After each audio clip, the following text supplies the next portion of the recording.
एक बार की बात है, एक गांव में तीन दोस्त रहते थे, विक्की, विशाल और मगू। उन तीनों में इतनी गहरी दोस्ती थी कि जहाँ भी जाते साथ ही जाते, कुछ भी खाते मिल बांट कर खाते। एक दिन मधु अपने दोस्तों के साथ स्कूल से घर लौट रही थी। दोपहर का समय था और वे तीनों साइकिल चला रहे थे। तभी विशाल की साइकिल एक बड़े से पत्थर से टकरा गई और वहाँ नीचे गिर गया। उसके पैर में बहुत तेज चोट लग गया और वह बुरी तरह दर्द से चिल्ला रहा था। मदद के लिए उस सुनसान रास्ते में कोई मिल भी नहीं रहा था। तभी मग्गू भाग करके मदद के लिए किसी को बुलाने गई। थोड़ी दूर तो उसे एक दो मंजिला घर दिखाई दिया। उसे लगा कि शायद वहाँ मदद मिल जाएगा। फिर वो वहाँ गई, लेकिन वहाँ जाकर देखी तो सारे कमरे में ताला लगा हुआ था। उसी वक्त मग्गू को लगा कि कोई उसके पीछे से होकर दूसरी मंजिल पे गया है, और जब वो पलट कर ऊपर देखी तो उसे एक परछाई दूसरी मंजिल पर जाते हुए दिखाई दिया। मग्गू को लगा कि शायद ऊपर कोई रहता होगा, उसकी परछाई होगी। मग्गू उसे रोकने के लिए आवाज़ लगाते हुए उसके पीछे पीछे दूसरी मंजिल पर चली गई। फिर वो वहाँ जाकर देखी तो उस मंजिल पर बस एक कमरा था और उस पर ताला लगा हुआ था। मग्गू को कुछ समझ नहीं आ रहा था, तो वह परछाई को मन का वह मान कर वापस जाने लगी। तब उसे एक डरावनी आवाज़ सुनाई दिया, और जब उसने पीछे मुड़कर उस कमरे की ओर देखा तो उस पर जो ताला लगा हुआ था वह टूट कर नीचे गिर चुका हुआ था। मगू एकदम से डर गई और सोचने लगी ये कैसे हो सकता है, लेकिन उसे अपने दोस्त की मदद करनी थी, इसलिए हिम्मत जुटाकर धीरे धीरे उस कमरे में गई।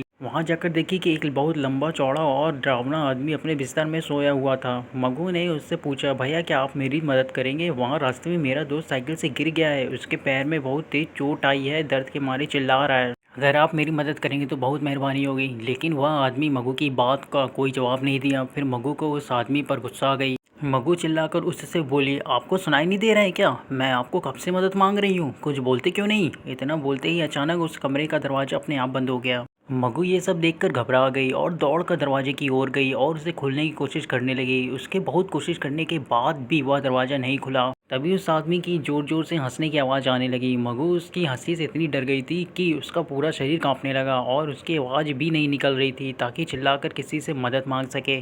फिर उसके बाद मग्गू को एक हल्की सी हवा का एहसास हुआ, और जब वह पलटकर देखी तो उसका दिल दहल गया। वह आदमी जो कुछ देर पहले बिस्तर में सोया हुआ था और अब अचानक उसके सामने आकर खड़ा हो गया और जोर जोर से हंसने लगा। उसकी हंसी देखकर मग्गू को और ज़्यादा डर लगने लगा। उसे एहसास हो रहा था कि आज ये मुझे जिंदा नहीं छोड़ेगा। फिर वो आदमी मग्गू को पकड़ लिया और उसे अपने पास खींचने लगा। मग्गू जोर से रोने चिल्लाने लगी। वह आदमी उसके मुंह पर हाथ रखा और उसे नोचने लगा और उसके बाल पकड़कर उसे घसीटते हुए जंगल की ओर ले जाने लगा। इधर विशाल दर्द के मारे छटपटा रहा था और विक्की परेशान था कि मग्गू अभी तक आई क्यों नहीं। थोड़ी देर तक मग्गू की राह देखा। जब वो नहीं आई तो विक्की खुद उसे ढूंढने निकल गया। तभी एक आदमी ने विक्की से कहा, भाई तुम बहुत परेशान लग रहे हो, क्या बात है? विक्की ने उसे अपना सारा किस्सा सुनाया और फिर वो दोनों मग्गू को खोजने के लिए निकल गए। तभी एक जंगल में अधमरी हालत में मग्गू उन लोगों को मिली। उसके कपड़े फटे हुए थे और वह रो रही थी।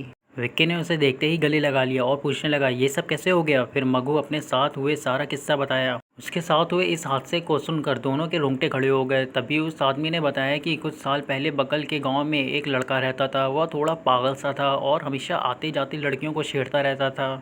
उससे परेशान होकर लड़कियों ने अपने माता पिता से बताया। फिर गांव वालों ने उसे बहुत मारा। फिर 2-4 दिन के बाद वह उसी 2 मंजिले घर में जाकर अपने आप को एक कमरे में बंद करके चाकू मार लिया। उसकी मौत का काफ़ी दिन तक किसी को पता नहीं चला था, लेकिन जब उसकी लाश मिली तो बहुत ही डरावनी और भयंकर हालात में मिली थी, और तब से उसकी आत्मा उसी कमरे में भटकती रहती है। इसलिए इस घर में आज तक कोई नहीं जाता है। उसके बाद विक्की ने उस आदमी की मदद से मगू और विशाल को घर ले गया, और फिर ये तीनों उस रास्ते से होकर दोबारा कभी नहीं गए। और हॉरर स्टोरी सुनने के लिए सब्सक्राइब और लाइक एंड जरूर करें। तब तक के लिए जय हिंद।